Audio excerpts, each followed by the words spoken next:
Kita kembali lagi di podcast Wakil Rakyat. Saatnya legislator berbicara. Episode kali ini kita berbincang langsung dengan Sekretaris Komisi 2 DPRD Kota Bekasi, Ibu Evi Mafriningsianti. Selain Sekretaris Komisi 2, politisi senior PAN ini juga menjabat sebagai anggota Badan Musyawarah dan juga Badan Anggaran. Kita akan bahas banyak, terutama soal anggaran demi kemajuan Kota Bekasi. Penasaran? Siapkan kopi dan kita dengarkan podcast ini.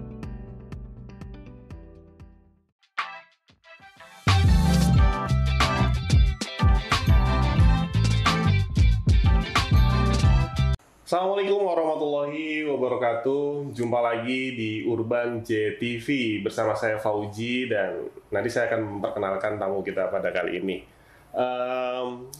Dalam episode podcast Wakil Rakyat, dan pada episode kali ini saya bersama salah satu anggota DPRD Kota Bekasi, yaitu Ibu Haji Evi Mafriningsianti. Betul ya, Bu?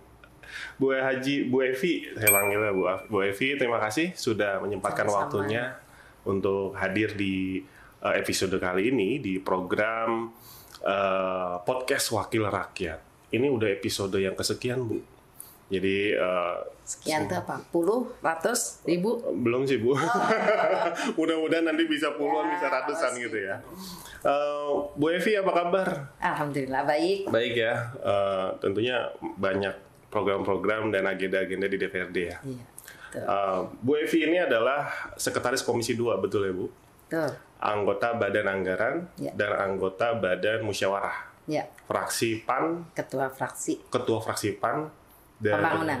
PAN Pembangunan. Oh, PAN Pembangunan gabung ya? Ya, gabung. P3 gabung dengan PAN. Oke. Dari Dapil berapa, Bu ya? Kalau saya Dapil 1 Bekasi Timur dan Bekasi Selatan. Oke. Sama dengan Bang Daryanto ya? Oke. Bu, tema kita pada episode kali ini adalah optimasi anggaran untuk kemajuan Kota Bekasi. Ini pasti Ibu tahu banget lah kalau ngomongin anggaran.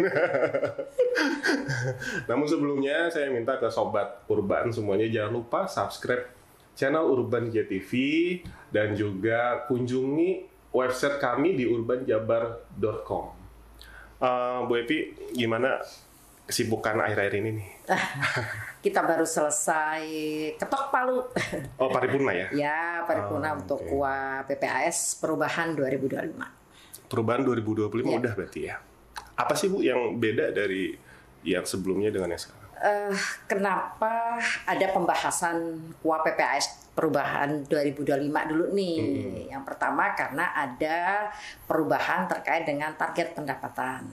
Oke. Ya, semula kan APBD kita direncanakan sekitar 6,4 triliun dan kemudian mengalami perubahan di pembahasan kebijakan umum anggaran untuk KUA PPAS-nya 2025 menjadi 7,2 triliun.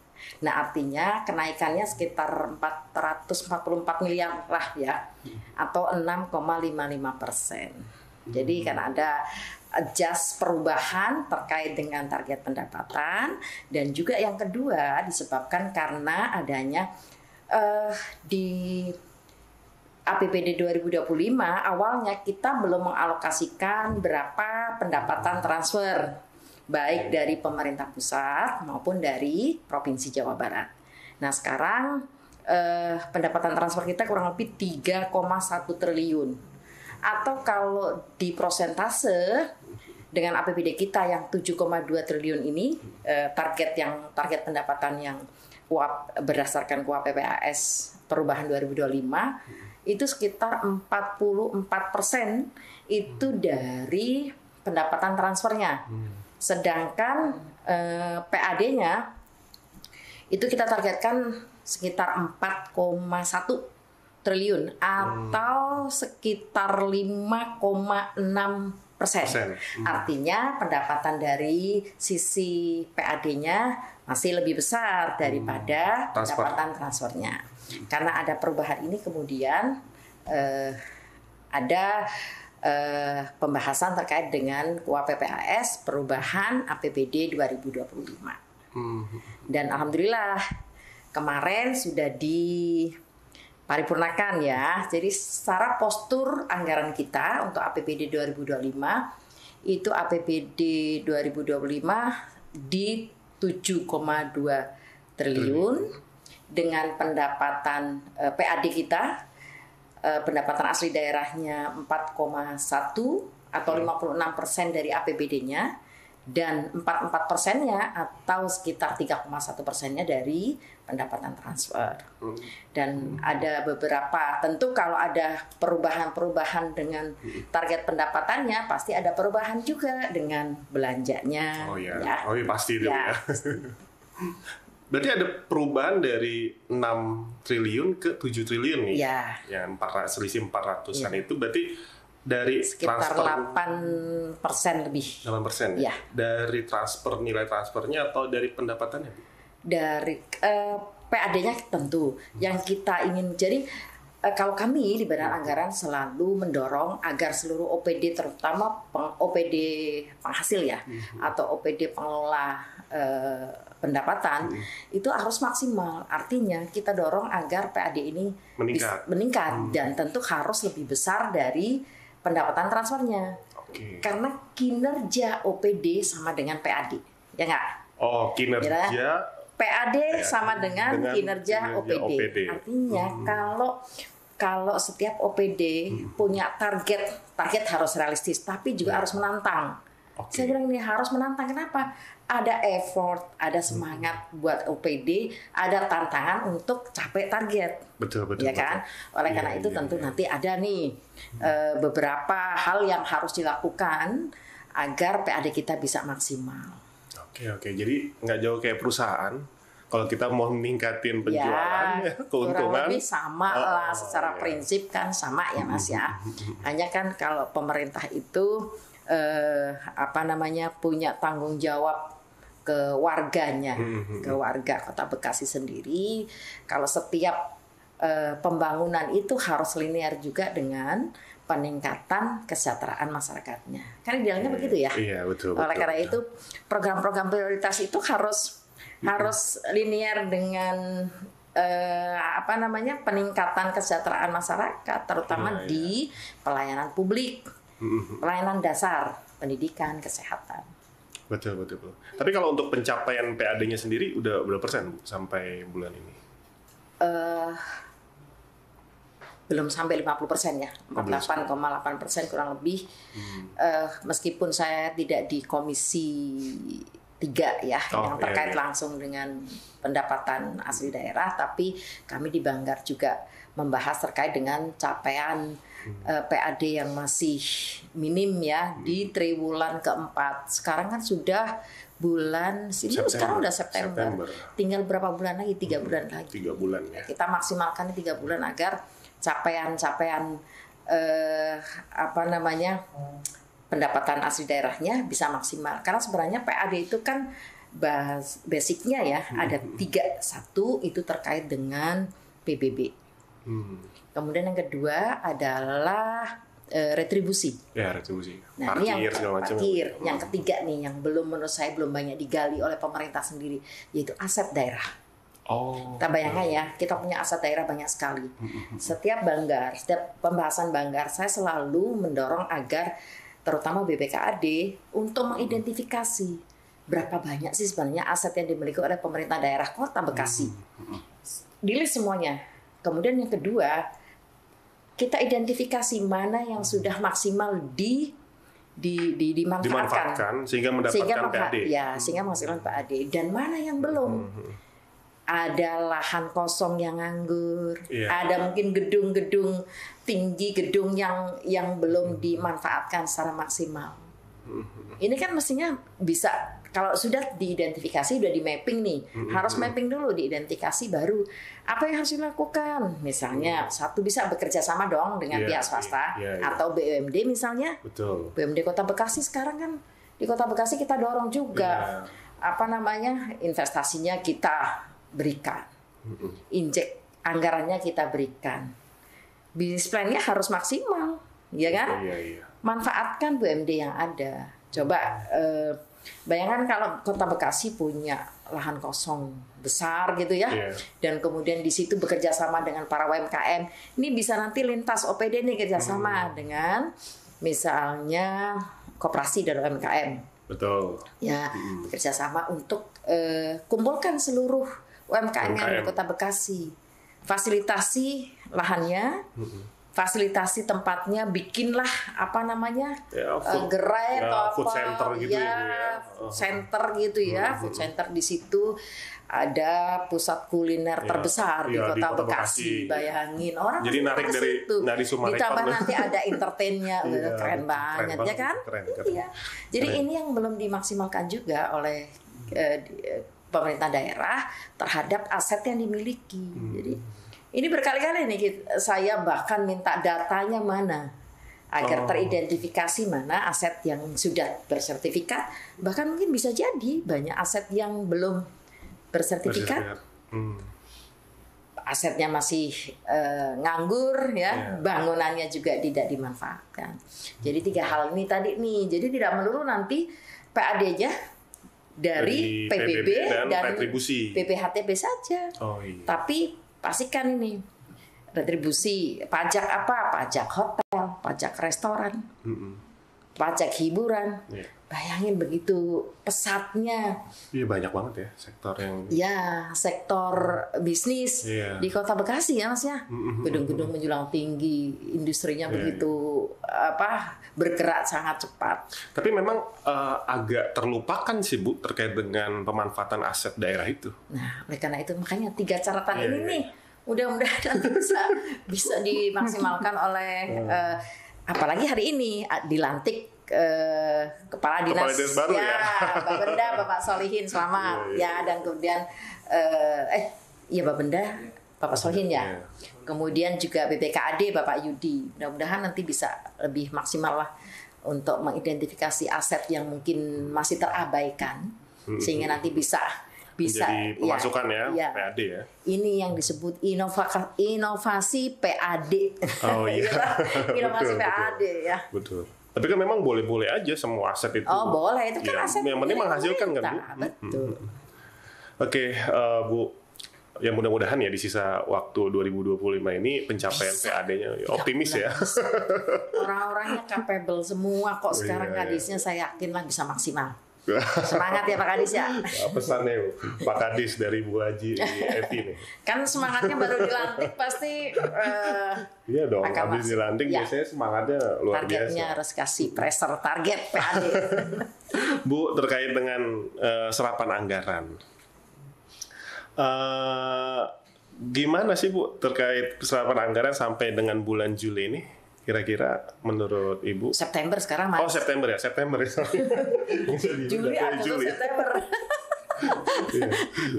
Ya kita di Badan Anggaran juga mendorong agar seluruh OPD pengelola PAD ya agar bisa memaksimalkan beberapa program-program yang memungkinkan bisa memaksimalkan PAD di 3 bulan terakhir ini. Jadi salah satu contohnya adalah yang kita selalu dorong dan sudah dianggarkan lewat APBD perubahan, yaitu terkait dengan digitalisasi pajak. Oh iya, digitalisasi ya. Restoran, hotel, pasang tipping box. Ya kan? Okay.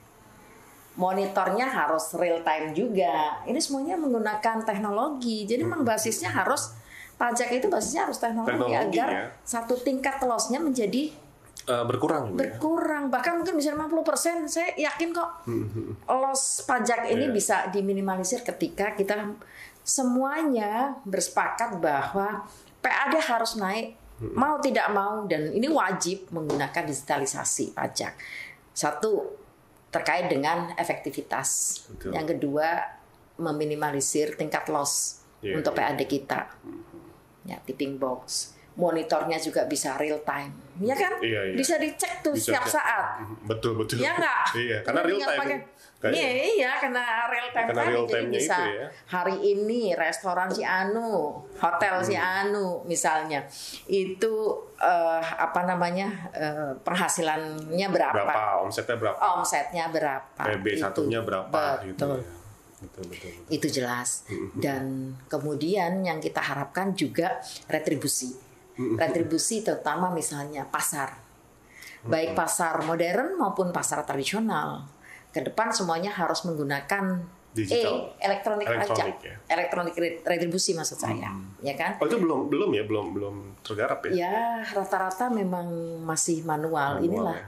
Kalau manual itu sebenarnya sama saja dengan tingkat loss-nya menjadi tinggi. itu berjenjang nih. Tingkat pendapatan yang pajak yang loss-nya tinggi itu karena tidak masuk ke kas daerah kan? Iya. Jadi menurut saya manual sama dengan loss ya. Ya, saya yakinlah kembali ke sebenarnya juga terkait dengan selain teknologi juga SDM ya. Betul. Karena kalau SDM-nya nggak support ya sama aja Bu, loss tetap ada. Ini tantangan juga bagi. Tapi kalau nggak dicoba nggak akan terjadi. Tantangan bagi pemerintah Kota Bekasi sendiri. Ya makanya ya harus profesional lah. Insya Allah ke depan SDM yang punya kapabilitas, punya ya yang profesional ya, mampu dan punya keahlian di bidangnya, Insya Allah ya. Betul. Kita makin semangat juga nih kalau bahas anggaran.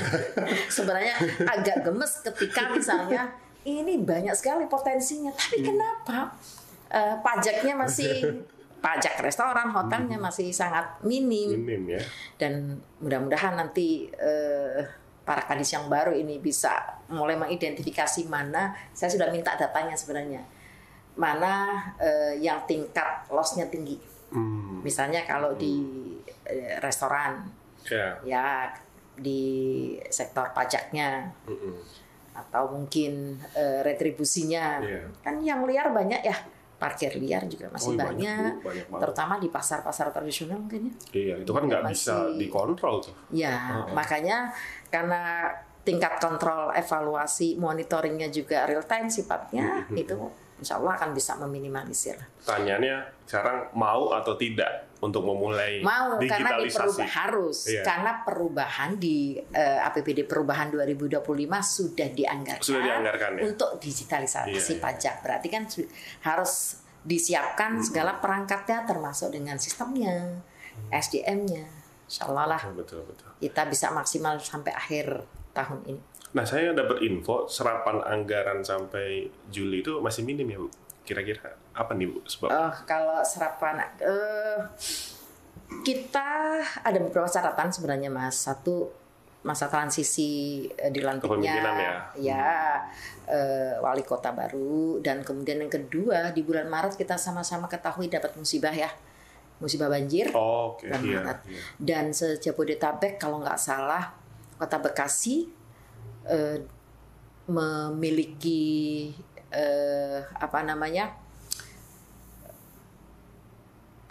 atas banjir yang terjadi itu cover untuk recovery-nya itu lumayan besar. Itu akibat banjir sekitar 887 miliaran. Jauh lebih besar dibandingkan kota-kota lain seperti Depok, Bogor dan lain-lain.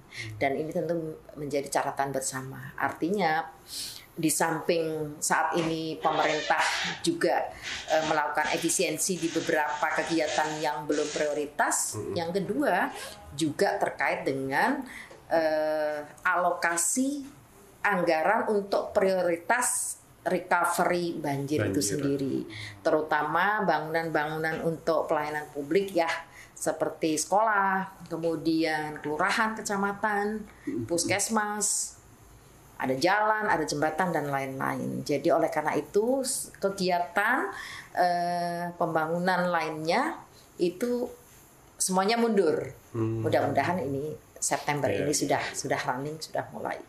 kira-kira bagaimana Bu optimalisasinya untuk Pemkot? Ya, tentu semua pihak harus melakukan pengawasan, baik dari eksekutif sendiri maupun kami di legislatif untuk monitoring dan evaluasinya terutama terhadap kegiatan-kegiatan prioritas di perubahan 2025. Cuma 3 bulan ya Mas, jadi ini harus bisa maksimal, dan itulah pentingnya sinergitas antara eksekutif dan legislatif. Ya. Termasuk program-program yang menjadi prioritas dan janji wali kota seperti hibah RW, betul. Kemudian program sampah, itu juga. Nah itu juga kemarin di samping dalam pembahasan KUA PPAS, di samping target pendapatan yang mengalami adjustment perubahan, itu juga yang kedua keputusan terkait dengan janji politik salah satunya atas hibah belanja untuk lingkungan di RW sebesar 100 juta, dan tentu yang kita harapkan dari seluruh RW yang ada di Kota Bekasi sekitar 1013. Ya, 1013 berarti ada anggaran yang disiapkan sebesar 113 miliar ya untuk penataan lingkungan RW berupa hibah belanja, hibah uang. Untuk prioritas yang pertama harus bijaksana menggunakan anggaran ini, karena ini diperuntukannya untuk 1 tahun, dan juga untuk prioritas-prioritas yang sifatnya memang dibutuhkan oleh lingkungan ya. Artinya ini anggaran bersama untuk seluruh RT, untuk seluruh warga yang ada di RW. Yang kedua juga terkait dengan kenaikan insentif. Insentif. Ya, insentif RT RW. Untuk RT dari 500 naik menjadi 750.000 rupiah per bulan, dan untuk RW kenaikannya sebesar dari 750 menjadi 1.250.000, sekitar 500.000 ya. Ya, inilah bentuk dari apresiasi reward yang diberikan oleh pemerintah untuk lingkungan, agar semuanya bersama-sama menjaga lingkungannya, dan pembangunan itu harus melibatkan semua pihak. Betul. Nggak bisa satu pihak saja, tapi juga partisipasi dari masyarakat penting. Oleh karena itu kadang di setiap reses itu selalu saya sampaikan ke warga bahwa partisipasi pembangunan itu juga harus hadir dari masyarakat. Oleh karena itu saya selalu membuka lewat jaring aspirasi dari masyarakat di kegiatan reses, karena hasil reses itu sendiri dipergunakan untuk landasan menyusun rencana pembangunan Kota Bekasi. Jadi dari RPJMD sendiri itu di samping renjanya dinas atau renjanya OPD, juga dari hasil reses anggota dewan ya Bu ya. Jadi ini nggak sekedar menggugurkan kewajiban semata ya, tapi memang benar-benar harus dimanfaatkan oleh masyarakat sendiri agar bisa memberikan partisipasinya untuk pembangunan Kota Bekasi sendiri. Tentu juga masyarakat berharap dengan adanya peningkatan insentif itu pelayanan juga meningkat ya Bu ya. Ya, pasti ya. Harusnya sih gitu. Sebenarnya juga dalam menggunakan hibah belanja uang ini juga ada beberapa yang harus dipenuhi ya, kriteria-kriteria. Nanti akan dikumpulkan seluruh RW, dan nanti ada guidance, ada pelatihannya khusus bagaimana bagi lingkungan RW sendiri untuk mencairkan dan kemudian menggunakan anggaran tersebut buat apa, bagaimana cara laporannya, itu semuanya ada guidance-nya. Jadi nanti ada petunjuk penggunaannya. Oke. Teknisnya nanti ya Bu ya? Ya, teknisnya nanti. Berarti itu di anggaran 2026 atau 2025? Perubahan ini udah ini ada setelah ketok palu di paripurna, baru ada evaluasi gubernur. Setelah itu baru nanti bisa dicairkan. Mungkin sekitar November. Jadi warga semangat nih Bu. Ya, itu selalu kita sampaikan, sudah kita sampaikan juga ke masyarakat agar kami seluruh anggota DPRD juga punya kewajiban untuk mensosialisasikan ini. Termasuk juga ada syaratnya, harus mengolah sampah. Betul, ini yang juga saya selalu sampaikan ke pemerintah agar, karena salah satu warning dari Kemen LH khusus untuk pengolahan sampah di Kota Bekasi kan tidak lagi diperbolehkan dengan open dumping ya, tapi dengan sanitary landfill. Kesungguhan dan keseriusan pemerintah dalam menjalankan perubahan pengolahan sampah menjadi sanitary landfill diwujudkan dalam bentuk penganggarannya. Di perubahan ini juga dianggarkan. Dianggarkan. Untuk pengadaan lahan. Karena sanitary landfill pasti butuh lahan yang luas ya. Dan sekarang sudah, kalau nggak salah, Kadis LH kemarin Pak Yudi itu sudah menyampaikan juga, sudah tahap lelang, mudah-mudahan semuanya sedang dipersiapkan dan akhir tahun ini sudah bisa running untuk pembangunannya. Iya. Termasuk yang tempat pemilahan di setiap kecamatan, Bu ya. Di sisi lain, karena targetnya adalah meminimalisir sampah dari hulunya atau dari sumbernya, hulu sampah itu kan terbanyak antara lain dari rumah tangga, dari rumah tangga. Kemudian kalau di ruang publik pasar, rumah sakit, sekolah. Nah, kalau targetnya adalah meminimalisir sampah, kalau di Kota Bekasi sekitar 1.700 sampai 2.000 ton per hari dihasilkan sampah di Kota Bekasi. 2.000 kurang lebih, dari DKI 8.000, 10.000 ton. Ditublek ke sana ya. Gitu ya. Nah, oleh karena itu pemerintah harus menganggarkan, ini kita dorong juga, bahkan di perubahan saya minta untuk anggaran terkait sarana prasarana. Jadi pemerintah harus memfasilitasi terkait dengan tempat sampahnya, wadahnya harus difasilitasi. Diambil dari yang hibah atau khusus ya, Bu? Anggaran khusus dari ini, dari pemerintah. Artinya dari LH ya, dinas terkaitnya adalah LH. Maka pemerintah harus memfasilitasi tempatnya terlebih dahulu. Jadi kalau wadahnya, tempatnya sudah terfasilitasi oleh pemerintah, ada di setiap lingkungan, tiap RT sudah punya, maka pemilahan sudah bisa dilakukan dari hulunya nih, dari sumbernya. Betul. Sekolah difasilitasi, rumah sakit, pasar, semua difasilitasi. Jadi nanti sampah mana yang bisa di recycle, mana yang tidak, itu sudah terpilah-pilah. Jadi nanti yang mana yang harus diolah sudah terpisah gitu. Yang diolah kembali daur ulang itu sudah terpisah.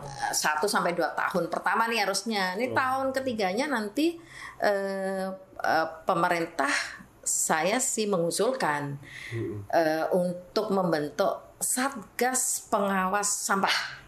Ada ya. Bukan ada nih, saya usul. Usul.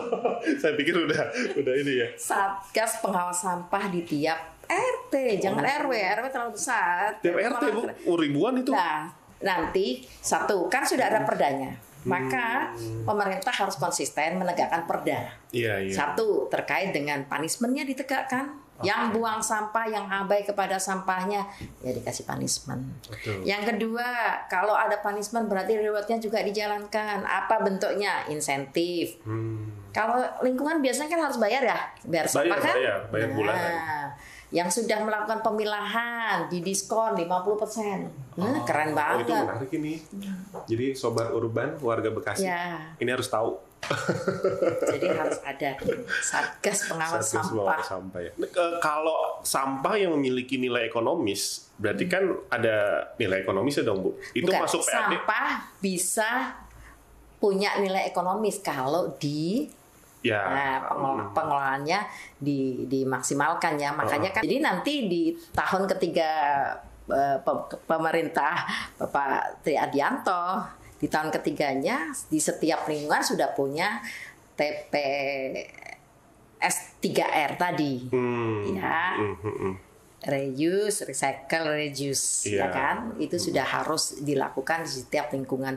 Bahkan kita dorong juga agar pencairan hibah belanja 100 juta ini, ya salah satu prasyaratnya Yang itu ya? Iya.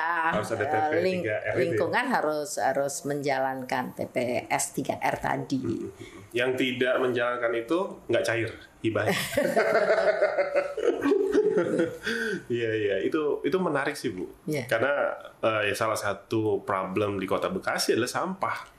Ya tapi pemerintah juga harus memfasilitasi Mas, Oh, iya. ya kan? Iya, Tempatnya difasilitasi.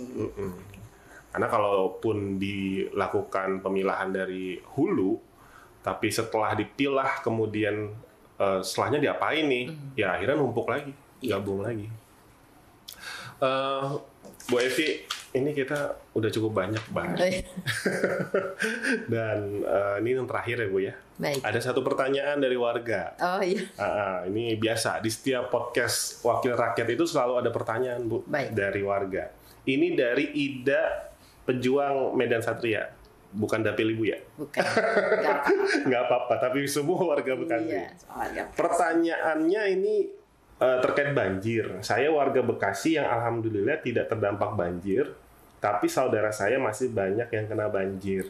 Seperti apa penanganan banjir di Kota Bekasi saat ini menurut Ibu? Karena kalau ada hujan deras pasti terjadi banjir. Gitu, Bu. Oke. Persoalan banjir kan sebenarnya variabelnya banyak ya. Di samping infrastruktur, kemudian gaya hidup masyarakat kita sendiri. Oke, kita mulai dari gaya hidup deh, ya. Iya. Jadi kalau sumbangsi terbesar kita sebenarnya kan persoalan sampah ya. Betul. Sampah yang tidak dibuang pada tempatnya. Nah, oleh karena itu untuk meminimalisir banjir dimulai dari kita dulu. Nah, jangan abai pada sampah. Buang sampah di tempatnya. Yang kedua, lingkungan. Jadi kita sama-sama punya tanggung jawab juga atas lingkungan kita masing-masing. Satu misalnya terkait dengan selain sampah adalah drainase selokan. Ya. Betul. Mulai digalakkan di lingkungan untuk melakukan secara preventif kegiatan gotong royongnya. Bersih-bersih ya. Ya, jadi nggak usah nunggu pematusan dari BMSDA nih, tapi preventif juga dilakukan oleh lingkungan masing-masing dengan RW ya. Jadi jangan nunggu BMSDA melakukan pematusan, ya, tapi preventif semuanya harus bergerak. Kemudian selain itu juga persoalan lainnya terkait dengan tata ruang juga. Saya sudah sampaikan juga ke Distaru bahwa Kota Bekasi harus melakukan update ulang terkait dengan tata ruang Kota Bekasi. Mana lingkungan yang punya tingkat potensi banjirnya tinggi disebabkan karena misalnya drainasenya yang buruk, jalannya yang rusak, atau misalnya catatan terkait untuk LH juga, RTH-nya masih di bawah 20%. Ketentuan pemerintah kan 30%, 20%-nya untuk ruang publik, 10%-nya private. Artinya pemenuhan atas 20% aja belum sampai. Nah, ini kewajiban bagi pemerintah juga di dalam planning perencanaan pembangunannya harus 20% RTH ini harus dipenuhi. Ke depan itu lingkungan itu harus punya taman resapan. Oke. Saya selalu dorong nih, kalau setiap aspirasi yang hadir yang sampaikan kepada saya selalu menyampaikan ke warganya, kalau punya lahan kosong, sini saya bantu untuk merealisasikan membuat taman resapan. Oke, jadi penting. Jadi sekarang kan peruntukan lahan-lahan kosong sudah nggak cuma di lingkungan ya, di beberapa yang seharusnya menjadi lahan penghijauan, menjadi area RTH itu sudah berubah fungsi menjadi apa, Mas? Itu tuh beton-beton gede ya, dibangun pengembang, dibangun hotel, dibangun apartemen, bangun bangunan ruko-ruko, pusat industri dan lain-lain. Nah, ini kita dorong juga bahwa nanti terkait dengan tata ruang di Kota Bekasi juga harus direview kembali. Ya, jadi ditertibkanlah mulai termasuk di dalamnya nanti terkait dengan SLF. Kalau udah berbicara tata ruang kan ya SLF, ya izinnya, ya IMB-nya, ya kan nanti juga akan harus ada koordinasi terpadu juga dengan dinas-dinas terkait. Di samping ada Distarunya, ada dinas LH-nya, juga ada kalau apalagi ruang publik ya. itu ada damkarnya, ada disubnya dan lain-lain. Semua kan harus terpenuhi. Atas izin yang diturunkan berupa SLF itu, semua kelaikannya harus terpenuhi, termasuk lalu lintas dan lain-lain. Tetapi sejauh ini tentu selain tanggung jawab bersama, pemerintah juga melakukan beberapa upaya-upaya untuk meminimalisir tingkat banjir, termasuk kita usulkan juga terkait sumur biopori. Kemudian juga taman resapan dan lain-lain. Nah, jadi seperti itu tuh Mbak Ida dari Medan Satria. Kalau bicara banjir ya, kita juga dari kitanya juga ya Bu ya. Saya juga banjir Mas. Ibu juga banjir. Jadi dari kita juga seperti sampah juga harus buang pada tempatnya. Kemudian warga juga harus bersama-sama gotong royong untuk membenahi irigasi, gitu, drainase dan lain sebagainya. Terakhir Bu, closing statement kira-kira harapan Ibu ke depan terkait dengan perubahan anggaran program di Pemkot Bekasi ini. Harapan kita bersama bahwa PAD Kota Bekasi itu bisa tumbuh, meningkat, dan ini akan bisa meningkatkan tingkat kesejahteraan masyarakat Kota Bekasi. Baik, itulah closing statement dari Bu Evi terkait dengan perubahan anggaran di pemerintah Kota Bekasi ya Bu ya. Dan sayang waktunya kita sudah habis, udah lama banget kita ngobrol. Terima kasih Bu Evi atas waktunya, atas obrolan-obrolannya. Tadi juga terakhir luar biasa tuh informasi untuk warga Kota Bekasi ya Bu terkait dengan anggaran hibah, kemudian juga pemerintah harus meningkatkan PAD itu dari mana, yang mungkin kebanyakan masyarakat taunya dari retribusi, kemudian PBB. Sedangkan kita ada juga sumber lainnya yaitu aset ya Bu yang belum tahu. Itulah pentingnya inovasi PAD. Inovasi PAD. Terima kasih Ibu. Mudah-mudahan kita bisa diskusi di lain kesempatan. Dan Sobat Urban, demikian bincang-bincang kami di program Podcast Wakil Rakyat bersama Ibu Evi. Semoga informasi ini bermanfaat untuk seluruh warga Kota Bekasi dan Sobat Urban dimanapun Anda berada. Jangan lupa subscribe channel Urban JTV dan kunjungi urbanjabar.com. Dan sampai jumpa di episode berikutnya. Wassalamualaikum warahmatullahi wabarakatuh. Waalaikumsalam.